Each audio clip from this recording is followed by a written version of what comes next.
What is going on, guys? All Gas TV here. And, the duels from Daytona has just finished. And my god. Why? Why? They were just god awful. Nothing like running in a straight line group pack of cars, top lane of the track, seeing a car make a move every one in like 20 laps, waiting until the right time to actually make a move, and that right time to make the move wasn't. It was just awful. I am glad this is the last restrictor plate race with this 2018 package, the 500. I have no expectations for the 500 because the 500 is going to be awful. This was just terrible. Clash on Sunday was terrible. I mean, again, straight line, top lane, all the way around the track. Nose tail, nose tail, nose tail. No real attempts to make a pass. Nothing really happened until, the rain came on lap, I want to say like 50 something, 60 something. And someone makes a move, wrecks the whole entire field except for 3 cars. Wins the race. Duel 1, pretty much the exact same copy. That race was won by pit strategy.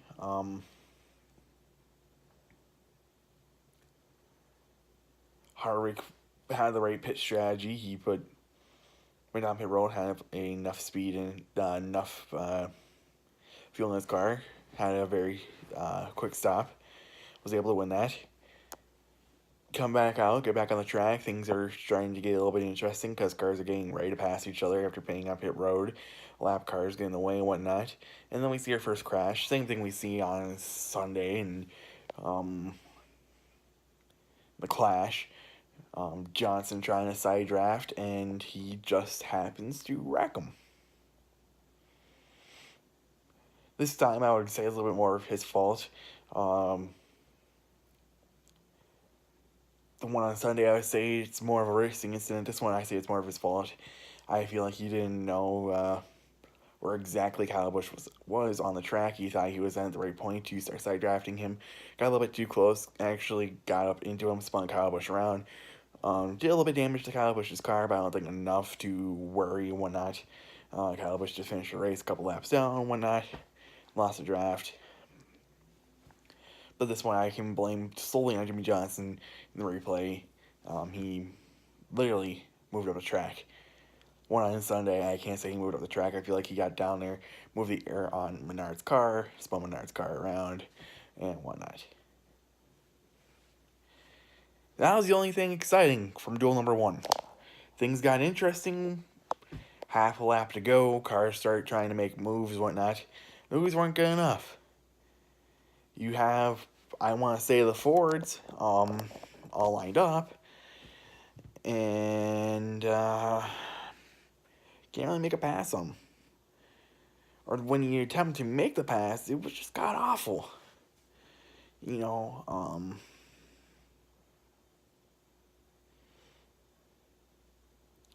Because you were side by side drafting, we're not giving Harvick enough of a lead. Runs happening everywhere. I was waiting for a wreck to happen because some dumb idiot was gonna get all, but that didn't happen. Something interesting, a wreck happening, but that didn't happen. And Harvick wins duel 1. There are some photo finishes there. I believe it was Stenhouse edging out Menard for second, so Stenhouse will start 6th in the 500. When Hendrick Motorsports themselves showed a little bit of in that race. After Johnson wrecked Kyle Busch, Johnson became a no-show. William Byron got a little bit of drafting fun, and he said that was enough because he's a pole sitter. And let's see. Two drivers from that race did move on. Parker Kligerman beat out Ryan Truex and Tyler Reddick. So Kligerman, this is all due to the draft of Kyle Busch. Kyle Busch giving the push, get around Reddick. Kligerman makes the 500. He's in by racing his way in. Tyler Reddick will be in on speed. Ryan Truex will be the odd man out until duel number 2. Was hoping for something different for duel number 2. And nothing different happened. We saw the same thing, freight train along the top side of the track. And that was pretty much it. Things became interesting when pit stops happened. The Fords planned it right. Chevy thought they had the right stop, the right strategy. They pitted a lap before the Fords, and Fords got an advantage and whatnot. And they came around the track and passed the Chevys and had the advantage. And from that point forward, and Hamlin's Toyota was in there too. And from that point forward, it was just literally, let's race the high line and see what happens. Nothing interesting. I mean, if you want to count Chase Elliott's multiple attempts to make a pass on multiple cars, you can say that. He succeeds sometimes, he fails sometimes. It shows how overpowered being in the top lane single file can be. And I feel like it's how the 500 is going to be, so it's going to be a boring race. Again, we had another 3 cars in this race battling for the transfer spot. That would be Brendan Gaughan, Casey Mears, and Joey Gase. Brendan Gaughan had, I think, the better car. I feel like Mears just didn't want to risk it because he has the only... I don't know if he has one car or two, but he didn't want to wreck his primary car, so... yeah. He stepped back. But if Mears were to have finished ahead of Gaughan or Joey Gase, Truex would have been in the race because Mears would have got in, and then they'll go to the next fastest car, which was Truex. This race got interesting on halfway down the back straightaway, coming off of 2. The guy on Blaney got a run and decided to take that run. Those two planned it together. It shows that if you get 2 teammates together or 2 manufacturers together, they can go. And they planned it out, timed it right, getting in the middle of 2, starting actually gaining progress on the 11, on the 14. 22 comes off of 2 with enough to pass Clint Boyer, who was in the lead ever since lap 12, 13.